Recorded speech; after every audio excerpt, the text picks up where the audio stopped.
everyone, and welcome back to the channel. My name is Dr. Ray, and welcome to my little nutrition nation.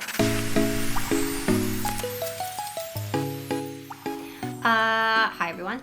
For those of you that are new, my name is Dr. Ray, and I'm a veterinarian. I'm a small animal general practitioner. I've been practicing small animal practice in the clinic here for 15 years now. I've been a practice owner for 10 years now, actually.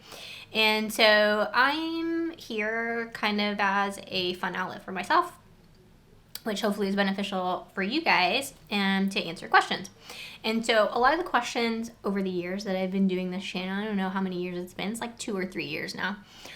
Somehow they morphed into answering your nutrition questions, which I'm happy to answer. And I understand why you guys, have these questions, because it is an active part that you can play in your pet's health and well-being.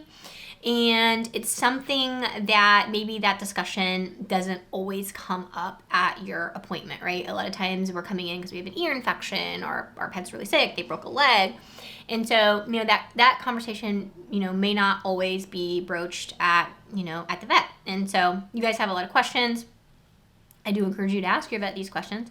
But I'm happy to kind of supplement and fill in a little bit of the basics. Obviously, I'm not speaking to your specific pet, but just to give you some of the basics. And so I do this channel on request. I answer questions on request. They don't have to be nutrition.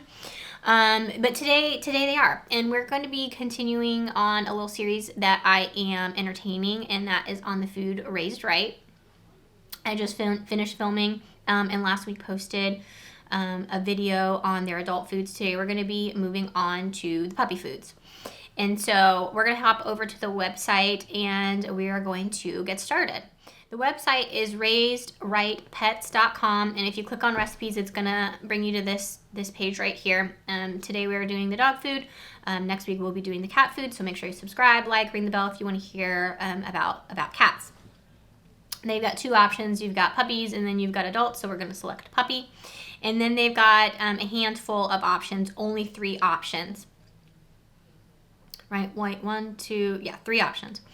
Just to get you acquainted with the website, if you did not watch the adult video, if you haven't, definitely I'll put it up here somewhere. You can go and watch it. We go a little bit more into depth about the company and the website and things like that. But they have this guaranteed analysis here. We're not going to be using that. We're going to be using the full AFCO nutrient profile little link right here. Before we go on, I do want to show you, because I did make a chart of these to make it easy for you guys to understand and to have, using this AFCO statement. So this is the AFCO statement right here. It's the nutritional adequacy statement. It is a legal definition of what the food is. So you can call a food whatever you want. You can call a food Dr. Ray's adult dog best formula, and that's fine. I can put that on there. However, on the AFCO statement, I have to actually put what the food is. So a name is just a name. What is that saying? And it's Shakespeare, a rose is still a rose, by any other name is still a rose, still smells that sweet, okay? That whole thing. That's kind of the deal here, okay? You can call anything, but what actually it is in the AFCO statement. And so if the AFCO statement says something like all life stages, even though the name of my food is adult, an all life stage food is a puppy food. So it's actually a puppy food what's in the bag. So its name is adult, but what its true self is puppy food. And so that's why we look at the AFCO statement. Now, these formulas, they do all say puppy on here, and they all are indeed puppy formulas according to the AFCO statement. But they are actually all listed as large breed puppy in the AFCO statement. So we're going to be evaluating when we get to the little chart that I made. You're going to see that there's 2 columns. One's going to be evaluating it as if it was a puppy, a regular puppy, a puppy that's going to be less than 70 pounds as an adult, and then also if your puppy is a large breed puppy, which is defined as a puppy that's going to be greater than 70 as an adult. And so you're gonna notice that on the little chart that we're going to be using. When you click on the full AFCO nutrient profile, what's very nice is they do list things on a dry matter basis. Those are the numbers that I utilize to formulate this chart. I am not listing exact numbers in the chart for ease purposes to get through this video, and also because the metabolizable energy was slightly high. And so the metabolizable energy is this column right here. It's the energy density of the food. When I go through these foods and I evaluate them based on the published data as cited in Small Animal Clinical Nutrition. That textbook's links down below if you want to see the published data and the standards. But those standards are based on a caloric density 3,500 to 4,000. We have to pick a number, right? They had to pick a number to pick the standards. That's the number that they picked. This food is slightly over that, and so it's not quite equatable to the standards. So there is a conversion, and how to do that conversion is also in the textbook, because they realize not all foods are going to fall into that range. There's no requirement for them to do that. So in order to accommodate for that, there is a conversion. It involves a lot of math. I have a little spreadsheet calculator that I've done to help facilitate that, but I'm not going to belabor you with that. If you want to do it, read the textbook and you can learn how to do it. So that's why I'm not giving you exact numbers, because they're going to change, because I got to do all these adjustments for caloric density. So the chart is not going to list that. But if you want that information, all the information is here, but you do need to be looking at it either on the grams per 1,000 kcal basis, if you're familiar with that and feel comfortable with that, or the dry matter basis. Do not use the as-fed column. The as-fed column is really of no use to anybody, really. I don't know why they even include it at all. So anyway, that's all we're not gonna be using that at all. I've already done all the work for you. So let's bring up the chart. What's the deal with the chart? Why is there a chart? Why is the chart set up like this? Bags across the top, or in this case packages, because it's like a refrigerated food. Packages across the top. Why packages across the top? You will not believe the number of people that come into my office and have no idea what they feed, and we have to show pictures of the packages. So there's the packages.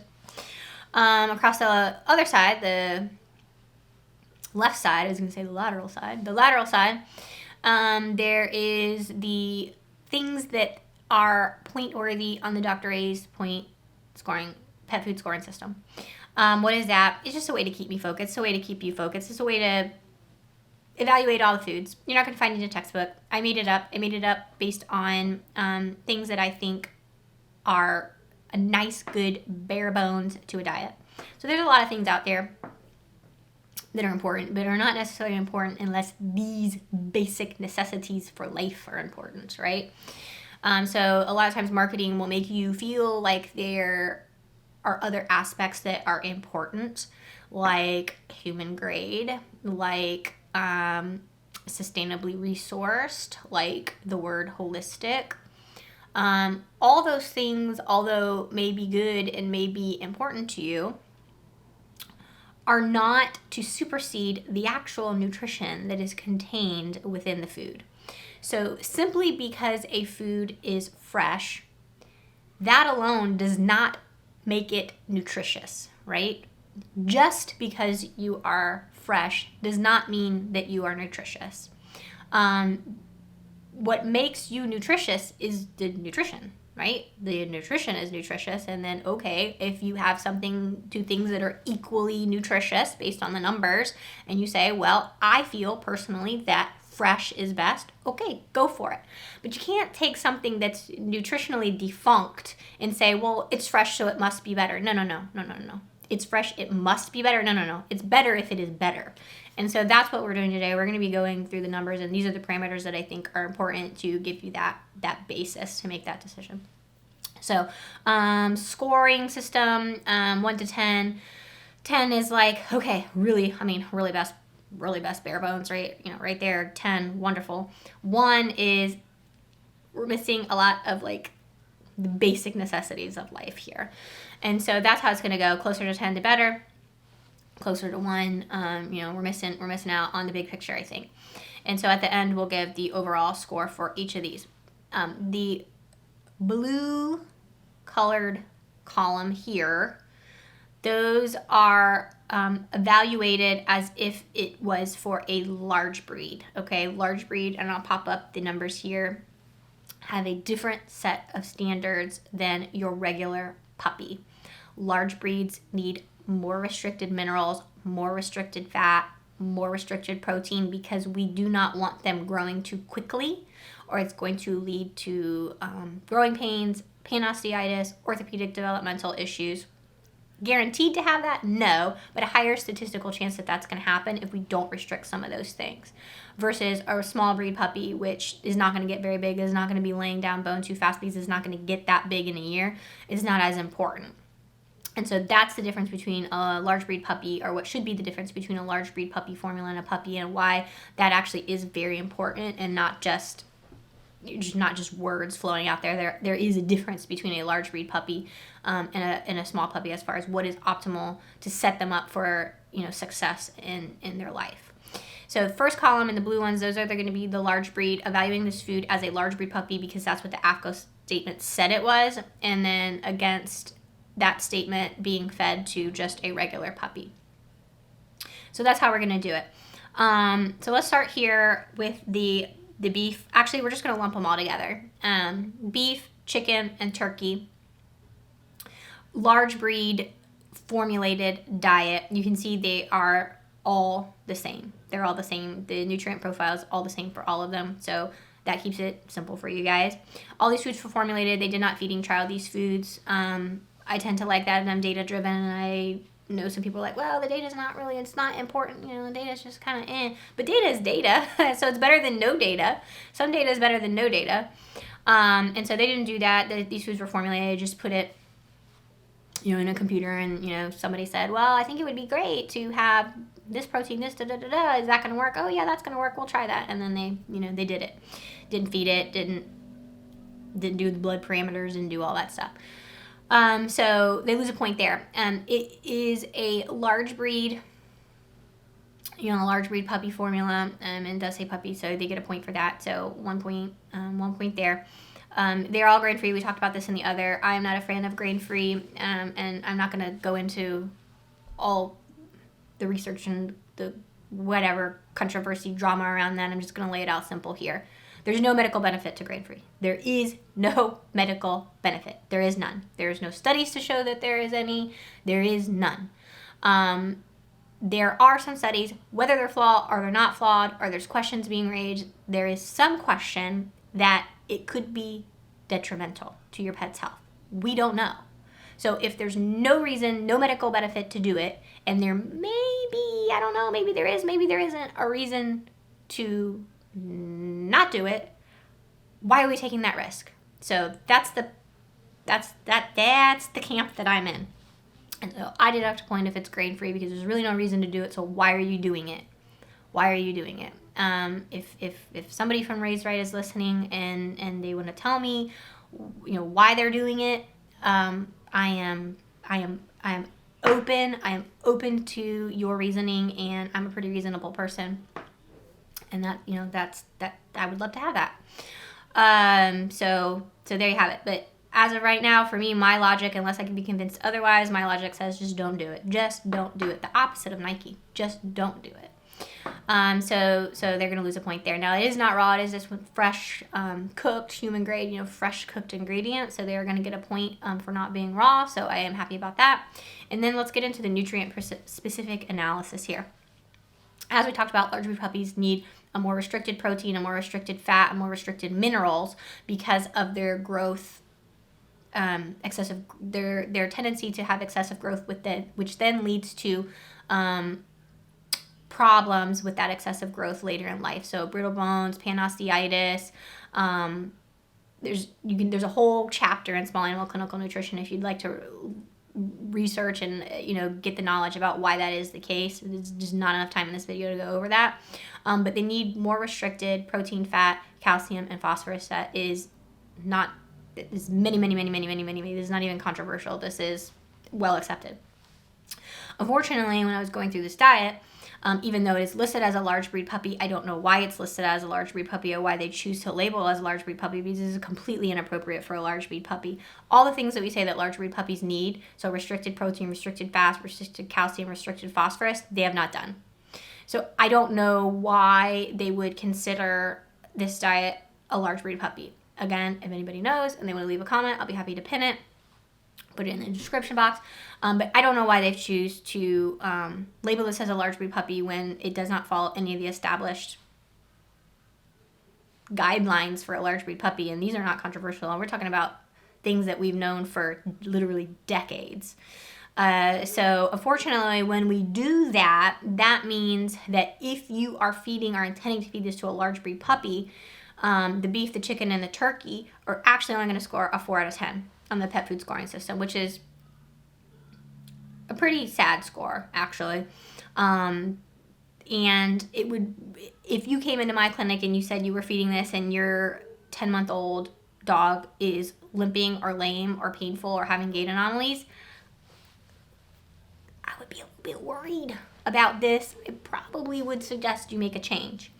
But again, that's a discussion for you to have with your veterinarian. Now, if we take the exact same food, beef, chicken, and turkey, the exact same food, and we evaluate it if fed to a regular puppy, totally different story, okay? Totally different story. And so you can see the protein is still a little bit in excess, and honestly, for a puppy, I'm not mad about that. I don't like excessive protein in an adult or a senior dog because of the issues with kidney disease. I'm not worried about your puppy getting into acute or chronic renal failure, before 12 months old. Just not worried about it. So I'm not too mad about that. I don't like the grain-free. I don't want to set your puppy up for, heart disease. There's just really, especially in a puppy, I can't even think of the reason why you would feed them grain-free. Because, some of the things that are circulating that are false misrepresentation of the data is that it's used for treating allergies. Your puppy's probably not going to have an allergies, at 4, 5, 6 months old. It's just probably not going to happen.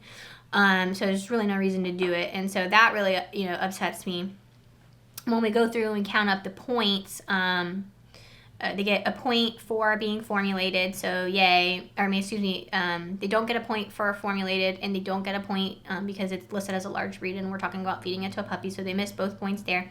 They miss the point for being grain-free. They do get a point for not being raw, and then they get, so we're at 1, and then they get 2, 3, 4, 5, 6 total points because the actual nutrient profile was okay.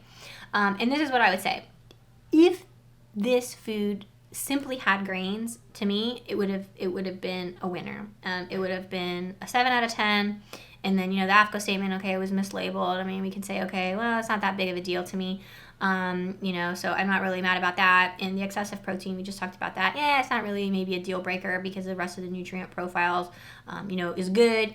And, we're not worried about puppies having that condition. And so, maybe 7, 8, depending on where you add or subtract your own points. But that's not the case, right? They did choose to make this grain-free, and that just sits a little sour with me. So that was the raised right large breed puppy versus, being a regular puppy, and who it may be appropriate for just based on the nutrients alone, and who it may not be appropriate for. I'm not telling you what to feed. I am just giving you food for thought and things to consider that maybe you did not consider. And maybe you just really had your heart set on feeding this food because it was fresh, and because it's a human grade kitchen, and you've heard some really good marketing things, and really high profile people that are promoting it, and so they must know what they're talking about, and that's all fine. But I also want you to think with your own brain. And so I want you to ask these questions.